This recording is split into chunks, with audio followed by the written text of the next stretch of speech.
Здравейте, уважаеми зрители! Започва днешното издание на предаването Добро утро с БНТ2 от Пловдив. В следващите 60 минути ще разберете как могат да бъдат използвани етеричните масла в кулинарията. Лично на мен тази тема продължава да ми звучи изключително екзотично. Продължавам да се чудя как точно могат да бъдат използвани етерични масла, които сме свикнали да чуваме, че се използват примерно за йога или за някакъв друг вид физическа терапия, а сега ще можем да овкусим нашия чай, нашата закуска, нашите сладкиши. Във втората част на предаването пък ще разберем какво могат да правят българските студенти по една от най-актуалните, всъщност и най-новата програма за студентски практики на Министерството на образованието и науката, която прави възможно оставането на студентите в България, а не и то да правят нещо смислено, нещо по своите специалности, а не просто да отидат в Америка и да бъдат част от обслужващия персонал там. Така че за всички тези позитивни теми ще говорим в днешното предаване. Време обаче е да ви представя и гостите в студиото, но за целта първо трябва да кажа добре дошъл тук в студиото на Цветан Борисов. Здравей, заповядай при нас. Здравей, Миша. Настоявай се удобно. Време е да представя Цветан Борисов, специалист по етерични масла в кулинарията и ментор на тези приятни млади хора, които са студенти. Добро утро казвам на Калина Кандиларова. Добро утро. Здравей. И на Емануил Петков. Здравейте, студенти от Университета по хранителни технологии в Пловдив. Вие сте хората, от които за първи път чух, че въобще могат да се използват етеричните масла в кулинарията. Затова ще започна разговора с господин Цветан Борисов. Всъщност, откъде тръгва всичко и от кога е възможно етеричните масла да се използват и за кулинарни цели? Етеричните масла са познати още от древността. Няма да изнасяме лекция по история на етеричните масла. Само ще споменем, че велики египетски царици са използвали етеричните масла за разкрасяване. Познати от времето, предимно в ароматерапията, етеричните масла, в парфюмерията, в промишлеността, козметиката. Едва наскоро, може би са правени опити и преди това, как да го кажа, частни, лични опити да се използват в кулинарията, единични случаи, но от около 2 години известни марки, на които и ние представяме и използваме в днешно време, сертифицират масла, които могат вече да бъдат приемени вътрешно, или т.е. да бъдат използвани в кулинарията при особени условия, които ще разкажем. Че трябва да направим първото уточнение, че не всяко етерично масло, което имаме в къщи или пък така се продава на пазара и от което можем да си правим ароматотерапия, да речем, не всяко такова масло може да се използва за кулинарни цели, така ли? Точно така. Има вероятно стотици етерични масла, т.е. растения, от които могат да бъдат извлечени тези етерични масла по различен начин. Може би по-късно ще кажем по какъв начин могат да бъдат извлечени, или студентите ще кажат какво са научили от практиката, как могат да бъдат извлечени. Но само определени масла за момента са сертифицирани, биосертифицирани, за да могат да бъдат приемани. Специално, пак тук ще вмъкна, поне на тези марки, които в момента са на българския пазар и които ние представляваме. Да. С други думи, да не отиваме веднага до алоe верата в коридора, да си късаме листенция, да си ги слагаме в кекса. Не става въпрос за това, нали? Не става въпрос за това. Използват се сертифицирани етерични масла? При всички положения обаче можем вкъщи да си направим етерично масло. Съвсем наскоро разбрах, че има във Франция в момента. Това е една от най-големите, един голям бум в гурме кухнята. От порядъка на около 4-цифрена сума можеш да си позволиш един сет, чрез който на масата, докато хапваш, можеш да дистилираш етеричното масло и след това то да бъде приготвено пред теб, вмъкнато в самата манча. Предполагам, че за 4-цифрена сума вероятно си купуваш цяла лаборатория, която го прави. Това е една малка лаборатория, точно така, да. Чудесни са възможностите. И вкъщи може, всички знаем, да кажем, чрез една парна дестилация, ние можем, което и да е растение, да извлечем етерично масло. Стига да не сте филолог, защото парната дестилация за мен е като научна фантастика. Ами България е известна всъщност с дестилацията. Със своята парна дестилация. Точно така, с извличането на етерични масла. Съвсем близо тук до Пловдив, знаете, Карлово, Калофер, региона Казанлък. Най-популярните масла, които се извличат, това са роза, лавандула в момента, дори за 2012 година, ако не се лъжа, ние сме на първо място по износ на етерично масло от лавандула. Тоест ние познаваме етеричните масла, но сега се запознаваме с техните възможности за кулинарията. Точно така, как можем да ги изготвим. Добре, аз съм изкушен буквално в минутките преди началото на предаването от всички тези вкусоти на масата пред нас. Да започнем от някъде. Според мен на първо време е добре да пием по един чай в тези утрешни часове. Чая е изключително добро начало за деня. Така. Аз тъй като не пия кафе и започвам с чай. Да. В момента това, което сме приготвили, тъй като все пак сме наживо в студиото, нямаме тази възможност. Имаме готов чай. Той е плодов, можете да изберете какъвто искате. Зелен, билков чай. Тоест можем да съчетаем сухите подправки, тъй като ние не отричаме живата подправка или изсушената подправка. Можете да си направите от тях чая и допълнително да добавим за увкусяване, подсилване на аромата, а съответно и да извлечем най-полезните вещества от етеричното масло за здравословни цели. Например, сега е зима вече. Популярни масла, които могат да бъдат използвани, това са джинджифил и евкалипт, за които днес ще говорим. Освен това, цитрусовите плодове, нищо, че е зима, те също могат да бъдат използвани през зимния сезон. Аз държа бергамот, обаче трябва да намерим евкалипта. За целта трябва първо да кажем, че етеричните масла не могат... Джинджифил е след това за разядката. Първо трябва да кажем, преди да го вкусим, че етеричните масла не могат да се използват самоцелно, т.е. и безразборно, да капнем примерно 5, 7, 10 капки, тъй като те са изключително силни, те са изключително концентрирани. Например, в ето това шишенце от 5 мл има колко капки, студенти? Колеги, има 100 капки. Много труден въпрос. Толкова рано сутринта по целия учебник ги разхожда. 10 мл има 200 капки. Една капка може да вкуси от 6-7 порции. Задължително трябва да се използват в разредител. В случая за чая ще използваме мед, може в зехтин. Какво означава в разредител? алкохол. Тоест не ги поставяме директно в чая? Ами по своята консистенция това е масло. Така. Тоест, ако директно ние го капнем във водата, то ще стои на повърхността, то няма да може да се размеси. Да. Ето защо на нас ни трябва подходящ размесител или носител, който да поеме маслото, да бъде равномерно размесено и тогава да го прибавим. Пипнах съвсем случайно евкалипта. Нещо много важно ще кажа преди това. Уважаеми зрители, всеки, който се докосне за първи път до етеричните масла, Мишо и ти да знаеш, трябва да си направи един тест за поносимост. Тъй като те са изключително концентрирани. Тестът за поносимост е много лесен. Просто една капчица на меката част на ръката в сгъвката, можете да я капнете, да я разнесете. Изчакайте около 10 на 20 минути. Ако не се появят никакви странични знаци, ефекти, зачервяване, сърбеж, не знае, кашлица и така нататък, но най-вече трябва да е зачервено мястото. Ако не се появят, значи вие можете да ги използвате. В противен случай задължително трябва да се консултирате с специалист как да се използва. Все пак това са екзотични консистенции, примерно евкалипт не е растение, което среща. Има различни видове евкалипт. Този специално евкалипт, той може да се яде. Това е евкалипт радията, който може да се яде.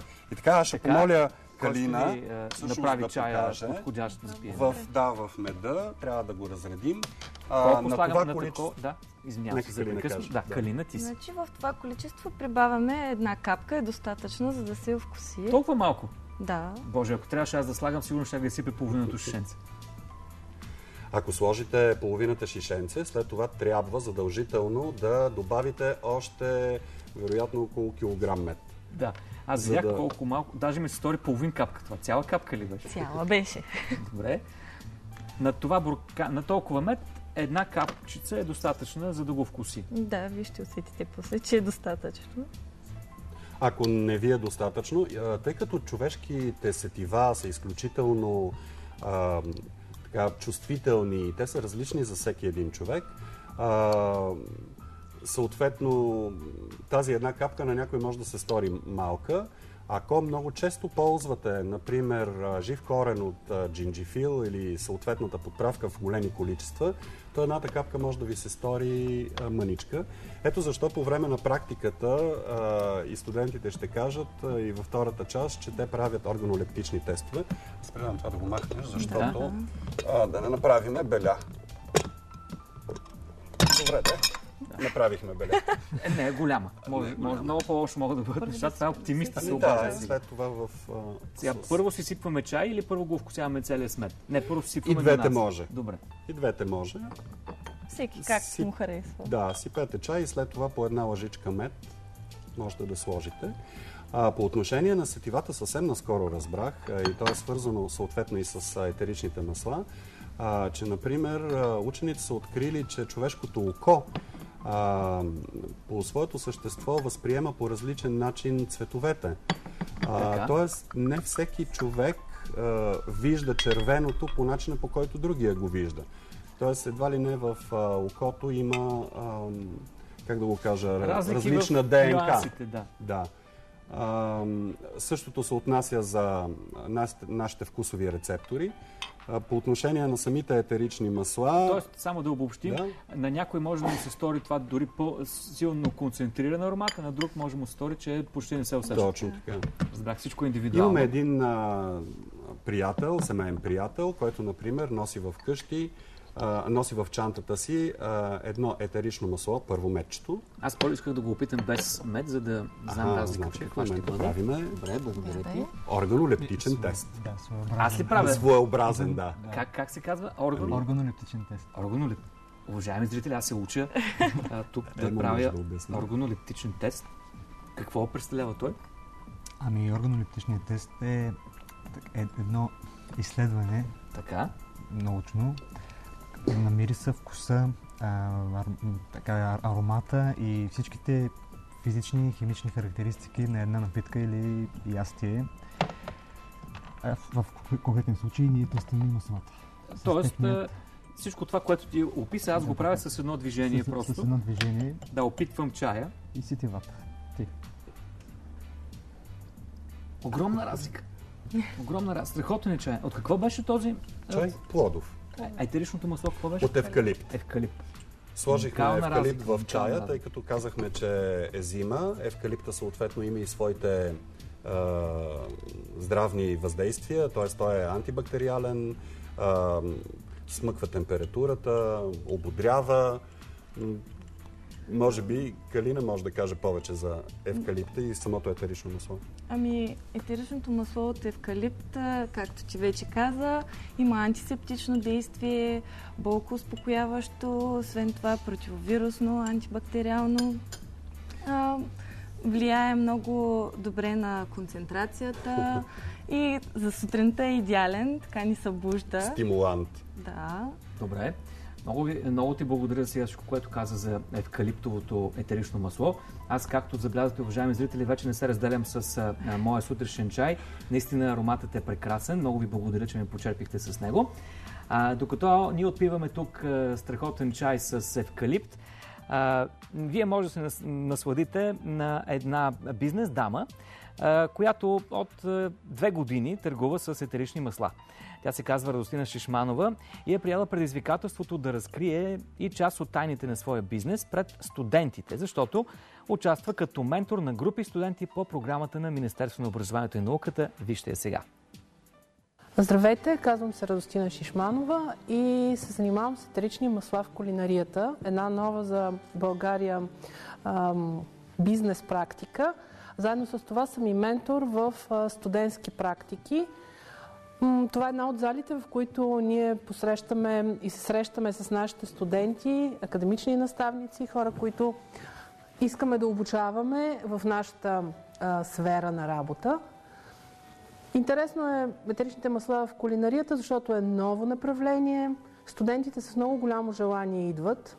Много сме благодарни, че открихме тази възможност за бизнеса да се включат и студенти, които излизат от академичната общност и да научат нещо ново при нас. Това, което е характерно за нашата практика, освен, че даваме едни нови научно-изследователски познания на студентите, че се включват и така наречените комуникативни умения. Ние искаме студентите, излизайки от студентската скамейка, не само да знаят как да работят с етеричните масла в кулинарията, как да ги прилагат на практика, но също така и как да взаимодействат с бизнеса. Комуникативните умения са едни от най-важните. Да знаят как да се представят, самопредставят, как да представят своите продукти, своите умения и знания. Ние вече имаме 2 практики, 2 групи студенти минаха през нас. Много важно, което искам да отбележа е, че не искаме много като количество хора, а като качество, за да може да обърнем внимание на всеки един от студентите, да им покажем много тънкости в занаята, който предлагаме те да изучат. Хубавото е на тази практика, че можем след това да си изберем хора, с които да работим по наши проекти. Това, което е важно и което предоставяме на студентите като възможност, е защитата на техните проекти, които правят при нас. Излизат в една книжка, която книжка са събрани авторските им рецепти, това, което те са написали по отношение на продуктите, етеричните масла, които се употребяват.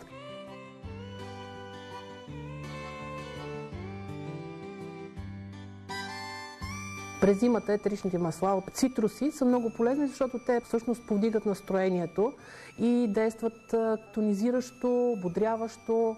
В мрачните дни ни дават малко повече оптимизъм. Това са от мандарина, портокал, грейпфрут, лимон, лайм. Има и други загряващи масла, естествено, които също много добре действат в различни ястия, като джинджифил, канела, ванилия. Това са така характерните аромати за коледните, новогодишните празници. Не се доверявайте на етерични масла, които са в рамките на 5-6 лева. Едно добро етерично масло, качествено етерично масло, минава границата от 10, 12 и нагоре лева, когато става дума за 5-10 мл. В крайна сметка, в едно 10 мл шишенце от розмарин, етеричното масло от 9 кг розмарин. Все пак, разбирате, че в това отношение стойността има значение. Друго, което е важно за етеричните масла в кулинарията, че те са изключително икономични. С една капка може да се овкуси 4-5 до 8 ястия. Те трябва да бъдат разреждани преди да бъдат поставени в ястията. Искам да кажа, че не всички масла, които се продават в магазините, специализирани или не само, могат да се употребяват за кулинарни цели. Основното нещо за етеричните масла в кулинарията е, че трябва изрично от производителя тези масла да са сертифицирани и да е записано, че могат да се употребяват орално, т.е. през устата. Освен това, трябва да са сертифицирани с биосертификати. Продължавам да бъда под въздействието на страхотния чай с евкалипт, който ми направиха моите гости. Тук идва и логичния въпрос. Няколко пъти в предишните минути чух за това, че тези масла са полезни за здравето, но биологични ли са те? Изцяло на 100%? Да, или нещо се прибавя, за да бъдат подходящи за консумация? Тоест, да,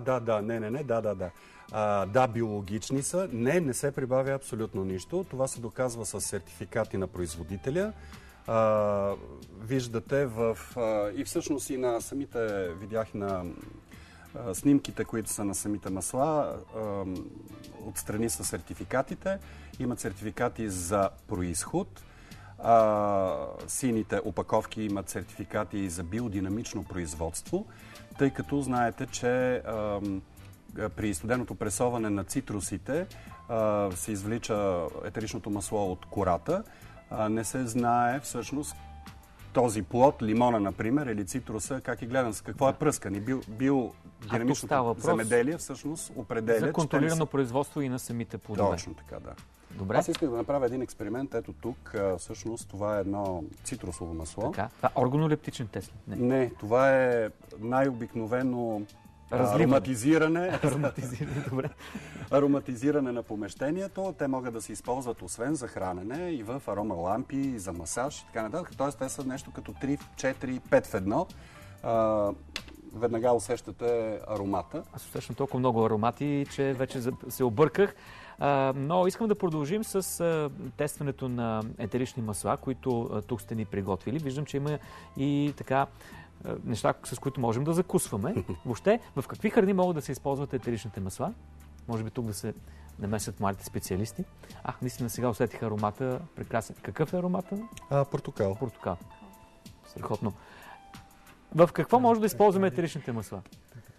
Път на дама. Когато е лошо, винаги даваме път на дамите. Не? Когато първи трябва да говорим. Трудно, да. Той Цецо вече каза, етеричните масла се използват освен за ароматизиране и в кулинарията. Могат да се използват за напитки, за десерти, дори в основните ястия, за вкусяване на салати. Въобще, каквото си помислите, че може да се сготви вкъщи, към него може да се прибави етерично масло. Добре, за чая разбрах. Използваме мед, за да пренесем етеричното масло в чая. Какво правим обаче при една салата? При салатата в зехтин разтваряме по същия начин, както в меда. Прибавяме капчици, разбъркваме и по този начин се вкусяваме, както принцип. Кое етерично масло може да използваме в салата, тъй като портокал или евкалипт едва ли са подходящи? Какви масла има за салата? За салата? По салатите вече си. По салатите да. Най-подходящо е анасона. Анасона се комбинира много добре с всякакъв. Да, и с съответните питията, както разбирам, анасонови, може? Да, разбира се. Да, добре. Анасона за салати. Да. Аз мога да добавя към неговия анасон, че за салата ние бяхме правили един път една салата с домати и сирене и прибавихме масло от мента и стана много вкусно. Просто не очаквах, че така ще си вървят всичките вкусове. Просто прекрасно стана. Добре, а как вие въобще преценявате кои масла да използвате в кои рецепти? Всъщност това ли е вашата практика? Да правите такива експерименти?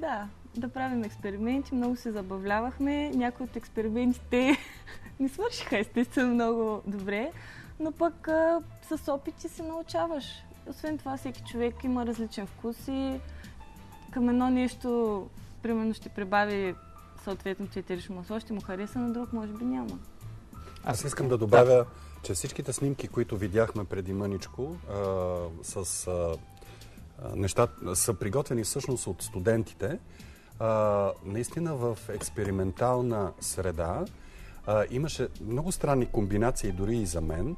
Една, не знае дали се показа бобена салата, която студентите направиха с лимонена трева и мисля, че включиха и канела. Въобще вкуса беше много разнообразен, но ставаше ли за консумиране? Превъзходно става. Даже не остана. Добре, бобена салата с канела, ще го запомня. Какво ще направим сега тук с тази закуска? Какво може да закусваме с етерично масло?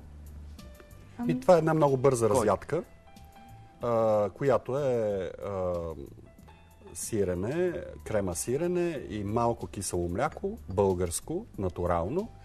И към него ще прибавим масло от джинджифил. Джинджифил, да. Джинджифил? Да. Добре, защо джинджифил? Такова сте го тествали, че е хубаво с кисело мляко. Как?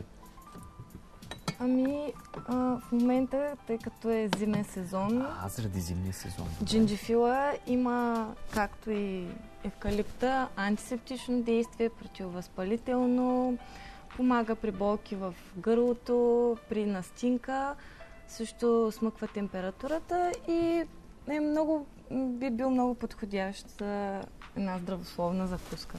В такива случаи виждам, че по друг начин сега подхождаш. Защо така? Аз така, за да мога да си преценя, ако случайно повече капчици капна. Отмерваме колко капки на такова количество? Отново една е достатъчно. Да, добре. Ето това е капка. Такава капка бих сложил аз. Хубава, щедра капка от джинджифил. Да. След което разбъркваме. Да, и тъй като е разядка, няма нужда от друг вид масло, примерно както за салатите зехтин трябва да се използва или за нашия чай използвахме мед. Тук няма нужда от масло, то се разтваря директно. Може би трябва да кажем нещо в кой момент от приготвянето на нашето ястие се слага етеричното масло. Това е изключително важно. Да, в кой момент? Тъй като засегнахме въпроса в какви манджи, при салатата, тъй като тя е прясна салата, естествено, че се слага веднага. Но когато, например, печем сладкиш, е добре да сложим в началото, при замесването на самото тесто. Тогава трябва да сложим и малко повече капки. Например, за един стандартен сладкиш, лично от нашите експерименти, трябва да сложим порядъка на около 4-5 капки, зависимост и от маслото, защото има много силни масла. Например, джинджифила, ментата, розмарина, те са силни масла, не са така сладки, като цитрусите. И те се слагат в началото. Слагат се повече капки, за да могат, тъй като е етерично масло, то естествено, че по време на печенето ще отлети. Да кажем, с етеричните масла, когато готвим меса, например, е добре в края, след като изпечем месото, тогава просто да го намажем с самото етерично масло. Не е необходимо да се пече с него, тъй като етеричното масло по своята консистенция много бързо месото попива, самото етерично масло опит. Има страхотен аромат. В други... Например, когато си спомням да съм описал джинджифил. Само ще си взема една салфетка. Да. Благодаря. За първи път опитвам джинджифил, уважаеми зрители, и трябва да ви кажа, че с кисело мляко е наистина прекрасно за закуска. Поздравление за избора. Да, вътре в тази своеобразна закуска можете да сложите каквото пожелаете. Например, отново за закуска имаме едно любимо ястие, масло, в което имаме ситно настърган магданоз и вътре можете да сложите, например, лавандулово масло, да го замразите и всяка сутрин всъщност вие да ползвате масло, което да ви мириш с лавандул. Вие направо променяте моят хранителен режим, тъй като аз по принцип не закусвам, но с тези етерични масла може да започна да закусвам. Искам да покажем на нашите зрители обаче какво е това. Черно нещо. Какво представлява това? Това е тонката боб. Тонката? Да. Как се казва? Тонка или тонката? Или Тонка. Членуването е Тонка. Добре, значи тонка. Да. Така? Тя има много интересен аромат. Това беше първото масло, с което аз се запознах. Така. За мен той има аромат на смесица между карамел и анасон. Не знам вие как го преценявате. Аз явно съм от тези обърканите хора, нали? Казахте, че различните хора имат различни аромати. На мен ми мирише леко на ликьор. Бадемов ликьор, да. Това нормално ли? Да. Това показва колко са различни сетивата и как едно етерично масло... За какво може да го използваме? Тонка? Да, именно ли? Може да се използва. То е по-силно масло, то е по-наситено и концентрирано. В ястия, които изискват повече, да няма много подправки, по-силен аромат. Например, къде сте го използвали ви? Примерно, в нашата практика пробвахме салата. И сладкиш много добре се комбинира, но зависи. Добре. За малко ще ни разкажете повече за тези ваши рецепти, които правите в книжка. Преди това още едни семена. Това е кардамон. Какво? Кардамон. Също от него правим етерично масло имаме. За какво може да го използваме кардамон, новото етерично масло? Това е индийска източна подправка. Отново в ястията можем. За какви ястия ли? Например, по-скоро сладки или по-скоро солени? Не, по-скоро солени. Солени. По-скоро солени, да. Добре, явно, че човек трябва да се запознае много по-подробно с всичко това, което се случва в така света и областта на етеричните масла. Но също така е много добре, че български студенти правят рецепти с етерични масла под формата на студентска практика, което е чудесно. Влизаме и в тази тема, за която вече ще ни помогне колегата Николай Решинов, който ще ни покаже и практическото прилагане на програмата за студентски практики на Министерството на образованието и науката. Така че сега отиваме към Николай Решинов. Здравейте и от мен. Намираме се в часа по български език и литература на този втори клас в училище Константин Величко в Пловдив. Интересното тук е, че децата имат възможността да се обучават на интерактивна дъска. Още по-интересното е, че част от техните учители са млади студенти, които имат уникалния шанс да практикуват в училището в реална среда. Сред тях е Светла. Здравей! Здравейте! Какво преподаваш ти на учениците? В момента преподавам по български език, но иначе имам възможност да преподавам и по други предмети. Светла, ти си от, така да кажем, малкото студенти, които реално могат още от втори курс да влезнат в истинска класна стая с децата. Какво е усещането? Страхотно е усещането. В началото бях с колебания дали да запиша студентската практика, защото все още във втори курс не сме минали всички методики. Но сега не съжалявам и съм много щастлива, че имах възможност в реална среда да опитам да преподавам на децата. Така като гледаш как вървят, как се получават нещата, смяташ ли и след като завършиш да продължиш с учителството? Категорично да. Разкажи ни за интерактивната дъска. Тя помага ли децата да са по-съсредоточени в час? Грабва ли тяхното внимание? Имайки предвид, че сегашното поколение израстват с лаптопи, компютри и таблети, мога да кажа, че интерактивната дъска допринася много за съсредоточаване на тяхното внимание. И е много интересно за тях. Затова и общо взето използваме презентации в час и така. А самите деца как се справят? Много добре. А как се справя Светла като преподавател? Ще попитаме нейния ментор, госпожа Величка Петкова, която ще помоля тя да дойде тук при нас.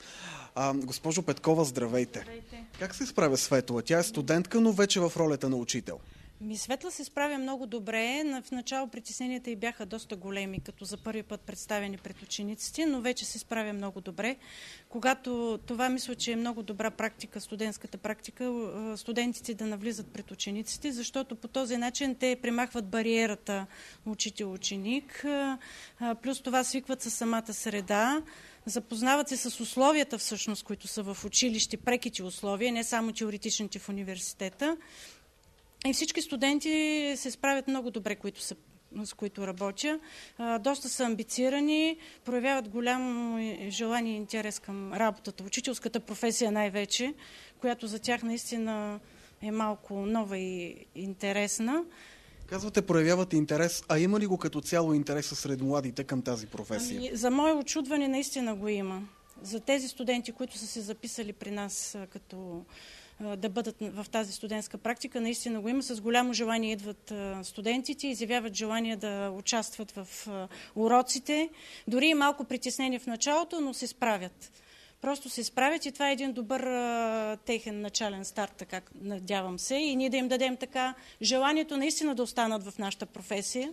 Като човек с повече опит и с преподавателски стаж от времето, в което предполагаме нямало интерактивни дъски, кажете каква е разликата? В плюс ли е, в минус ли е тази забавна дъска? В тази забавна дъска много е интересна работата с нея, в смисъл такъв, че всичко все пак трябва да бъде дозирано. Знаем, че децата обичат да четат от книгите, не много, но тук по този начин самия учебен материал в тази дъска се поднася по по-интересен начин. Децата успяват да видят нещата дори на живо, като си пускат клипове, в които има, и просто се запознават с нещата, не само да се посочва в учебника картинка, погледнете тази картинка, а това всичко се вижда на дъската и всички деца наблюдават и работят съзнателно с учителя заедно. Да попитаме и самите деца. Здравейте, забавно ли ви е, по-интересно ли ви е в час, когато така на дъската се случват някакви неща? Да.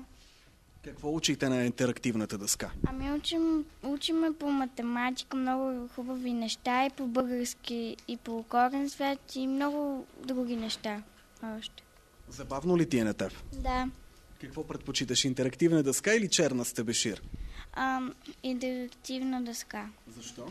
Защото на нея е по-забавно и така и уроците са по-забавни и учим много по-хубаво на нея. А как се справя студентката, която ви преподава? Справя се много добре, защото тя е добра и също тя ни помага в уроците и така става по-лесно.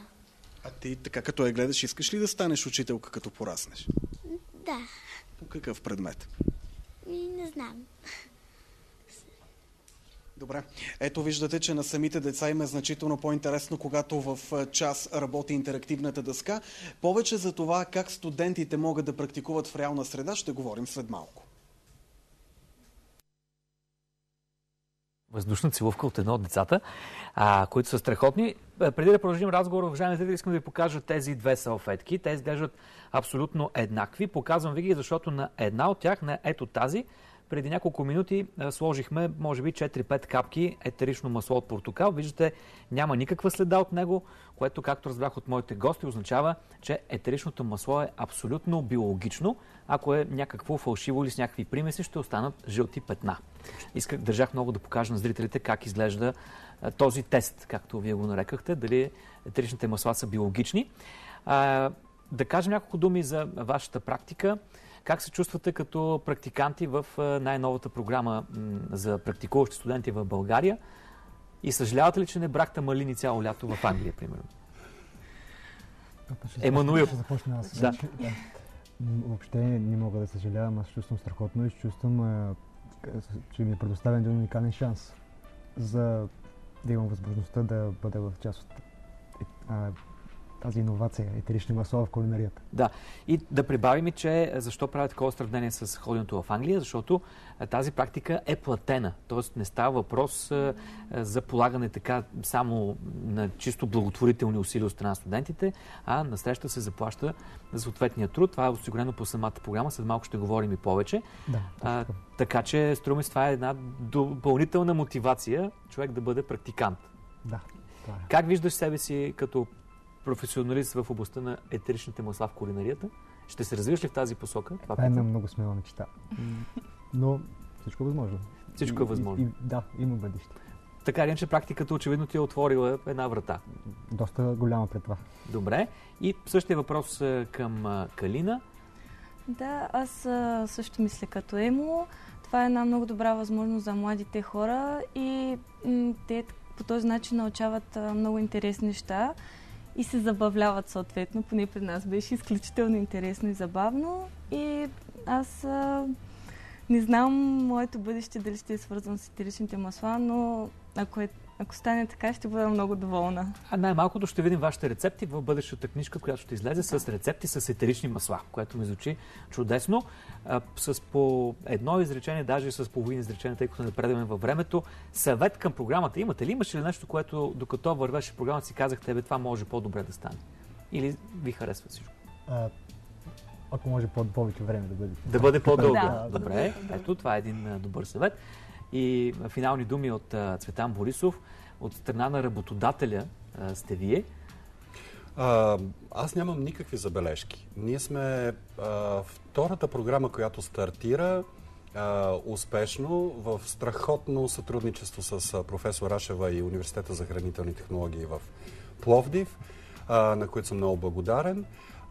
Няма да обръщам внимание на малките дребни детайли, които са чисто административни. Без тях не може. Страхотна перспектива и за младите хора, изключително поле за изява и за работодатели. В нашия случай аз съм доволен, че можахме и продължаваме да даваме на младите хора научно-изследователска практика, а не бране на малини. Да.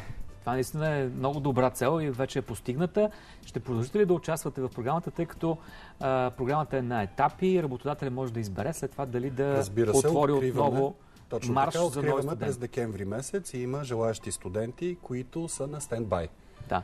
В такъв случай ние сега ще обясним и в следващата част на предаването подробности за това, че програмата на практика продължава и тя е отворена. Благодаря ви.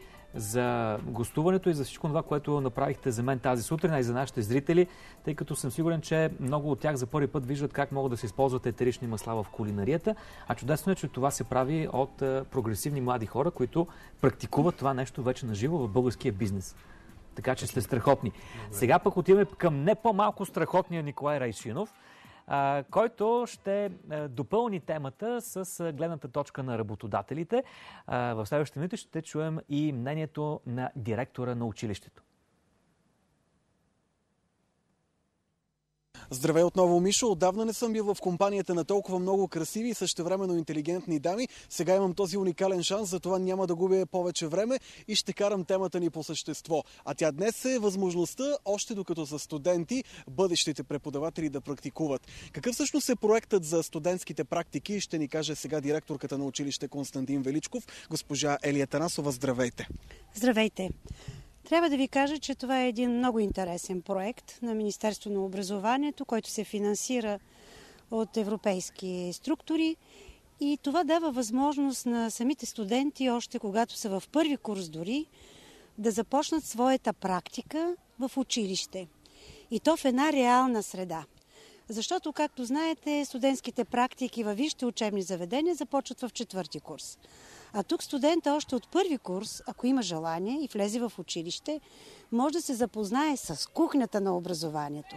Дори как се попълва един дневник или как децата се подготвят на консултация, може да присъства на родителска среща. Трябва да ви кажа, че бях много приятно изненадана, когато голяма част от нашите студенти, а те са 50 от Пловдивския университет в нашето училище, дойдоха на откриването на учебната година. Макар че проектът започваше от 1 октомври. Но те вече бяха регистрирани, бяха минали интервютата с тях. И за мен това е един провокиран наистина интерес. Те имат мотивацията и най-интересното е, което на мен така ми прави впечатление, че тези млади хора искат да останат в тази професия един ден. Безспорен е техният интерес и техният стимул, тяхната мотивация. Кажете честно, сред тях вие откривате ли кадри, които след време при възможност бихте поканили на работа във вашето училище? Разбира се, аз се интересувам и присъствам на голяма част от техните занятия. Това дава възможност на мен като работодател да изготвя своята банка кадри, които да поканя при бъдещо освобождаване на место или да ги препоръчам на моите колеги. И сега една изненада, която пазих за края на проекта, но ще ви я кажа. С колегите, които са наставници от Пловдивския университет, решихме, че всеки студент в края на проекта, защото там се дава вече оценка за участието на студента в този проект, за всеки студент ще има първата препоръка до неговия бъдещ работодател. Мисля, че това ще бъде нашата благодарност към тях и нашата надежда, че ще има кой да ни замести един ден. Да питаме тогава следващата смяна директно сега. Здравейте, защо решихте вие като студентки да се включите в този проект? Здравейте, аз реших да се включа в този проект, тъй като часовете, които имаме от университета в училище, са крайно недостатъчни за нас. Тук ние сме в реална среда. Придобиваме повече опит, придобиваме връзката, която е между учител и ученик, което е много полезно за нас и ни е много приятно. Харесва ли ти контакта с децата? Въобще какво ти дава тази възможност да бъдеш преподавател? Да, здравейте. Да, много ми харесва. Децата са много готини, възприемат ни много добре, слушат ни. Това, разбира се, за нас е много голяма възможност тази студентска практика. Аз точно за това и записах, защото от университета ни са малко часовете, с които ние може да се сблъскаме. Е много важно един учител да има допир с децата, контакт с тях. Кажи честно, студентите наравно с децата ли се готвят за уроците? Не точно. Учителите малко повече. По какво преподаваш ти? Смяташ ли това да бъде твоя професия за напред? По-английски преподавам и да, наистина съм решила, че това ще е професията за в бъдеще. Защо? Харесва ми, забавно е. Контакта с децата, да ги научиш на нещо важно, много е интересно. Смятате ли, че се справят? Мисля, че да. Сега ще проверим от менторите дали наистина нашите студентки се справят. Здравейте! Как се справят момичетата и момчетата, които така влизат в ролята на учители? За мое очудване те се справят доста добре, защото в началото на практиката, когато дойдоха, те бяха доста стреснати, неподготвени, но уверени в себе си. В рамките на кратко време, седмица-две, те влязоха бързо в атмосферата на училището, бързо влязоха в отношенията с момчетата, с децата и се справят добре. Много добре, бих казала. Вие кои студенти наблюдавате, по кой предмет? Български език и литература. А вие? По английски език. Имахте ли вие на времето, като започвахте кариерата си на учител, ментор, който да ви помага, както сега вие? Никога съм нямала такъв. Когато бях в 4-ти курс, имах една практика, която беше само с 3-4 преподавания. И аз точно това казвам и на моите студенти, че шанса, който в момента им се предлага, е уникален. И да не го пропускат? Никога. Не трябва да се пропускат такива шансове. Много ли са тези млади и свежи попълнения като тях, които искат да прекрачат прага на училището? Има, да. За наша радост има. Аз просто се очудих, когато те ми казаха, че искат да бъдат учители. Какво е за вас учителството и защо младите, които имат интерес, трябва да станат учители? За мен, честно казано, в началото аз съм сравнително млад учител. Започнах и аз като тях много плаха, но когато започнах да работя с децата, просто като класен ръководител също имам 25 деца, които са като мои, повярвайте ми. И за мен това е професията. Ами, един наистина прекрасен завършък на нашия разговор. Това от мен. Чухте и видяхте много млади и най-вече стимулирани хора. Благодаря на колегата Николай Решинов. Уважаеми зрители, както забелязвате в днешното предаване, говорим и за настоящето, но и за бъдещето, тъй като очевидно етеричните масла в кулинарията са част от кулинарното бъдеще. Няма съмнение, че студентите също са бъдещето на България. Добре е, че те вече могат да практикуват съвсем достойно в българския бизнес. Това става благодарение на програмата на Министерството на образованието и науката. Развиваме темата и искам да поканя тук в студиото професор Виолета Рашева от Университета по хранителни технологии. Здравейте, заповядайте тук при нас. Здравейте. Радвам се да ви видя. Настанявайте се удобно. Благодаря. Вие сте координатор на програмата за Университета по хранителни технологии. Един университет, който е дал на бизнеса, пък и на потребителите страшно много полезни проекти и продукти. Аз лично познавам професор Мургов и професор Крачанов, които са излезли от вашия университет с невероятни световни разработки. Зрителите съм сигурен, че знаят за какво говоря. Виждате ли в съвременните студенти бъдещите професори, които ще развиват новите технологии? Най-напред, добър ден на вашите зрители. Разбира се, аз съм координатор на този проект студентски практики за Университета по хранителни технологии. Работя с студентите непрекъснато, ежедневно. Студентите са силно мотивирани. Аз даже за себе си очудих какво желание имат те да отидат в реална работна среда, за да могат да разберат какво наистина им предстои, какво те ще работят, да се запознаят с реалните задачи, които им предстоят. Да кажем добро утро и на представителката на студентите.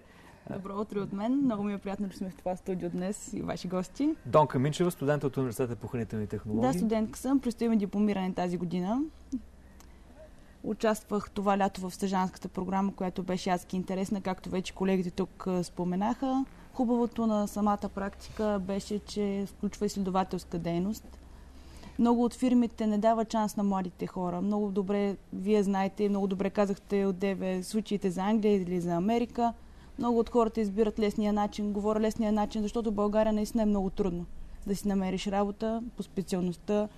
Много от моите приятели, които са дипломирани студенти, не могат да си намерят работа и предпочитат лесния вариант да отидат в Англия или в Америка или в някоя друга държава, където ще работят като ниско квалифициран персонал, естествено. Добре, а какво променя тази програма, примерно, за вас? Променя много опита, комуникациите, връзките с хората, това, че може да видим в реална среда как всъщност се случват нещата. Много голям опит натрупахме от към комуникативни възможности, умения. Самата практика, те колегите отдеве не споменаха по-подробно, възможността да правим презентации всяка седмица, да може да се видим отстрани всъщност какво ние правим, какво не трябва да правим, как да бъдем добри оратори най-вече и най-вече да бъдем мотивирани да постигаме целите си и да не се отказваме, което е най-важното. Тоест, получва се една чудесна симбиоза между това, което учите в университета и това, което университета все пак не може да ви даде, а именно чистата практика. Абсолютно, абсолютно и най-вече комуникацията с хората, защото, както одеве колежката, която е студентка в ПЕЛ, много добре каза, комуникацията между хората е много ограничена с тези компютри, Фейсбук и другите социални мрежи. Ние сме забравили какво е да контактуваме и как да комуникираме всъщност с хората, за да имаме един представителен вид. Най-вече. Да. Това пък е голям проблем, когато тръгнем да си търсим работа, защото абсолютно. Там трябва да комуникираме с толкова много хора, а ние не сме обучени. Това ни липсва. Да. Който умее да общува с хората е, пак както казвам, голям плюс. Това е голям плюс и страхотно е, че тази програма ви го дава това нещо. Професор Рашева, какви са всъщност условията да се кандидатства и как може студентите да станат практиканти? Така, проектът Студентски практики е проект на Министерството на образованието. Той дава възможност на всеки студент да кандидатства електронно, чрез електронна система. Участието е по желание, не е задължително на този етап. Студентите кандидатстват, като се регистрират в една електронна система със своите данни, с факултетния номер и личните си данни.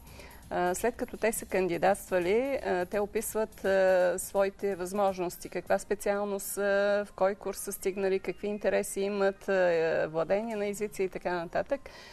Правят кратко CV.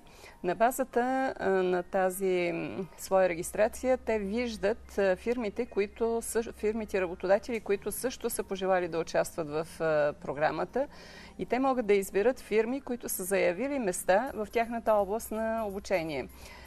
Кандидатствайки за местата, фирмите пък от своя страна избират от кандидатствалите съответно необходимия им брой студенти. Оттам нататък студента потвърждава отново електронно, след това се изключва договор за провеждане на практиката и практиката може да стартира. За да започне реално практиката, фирмата работодател трябва да представи програма, по която ще бъде провеждано практическото обучение. Какво ще правят практикантите? Какви конкретно задачи те ще имат. След това има наставник от висшето училище, където се обучава студента, който одобрява тези задачи, дали те съответстват на неговото обучение.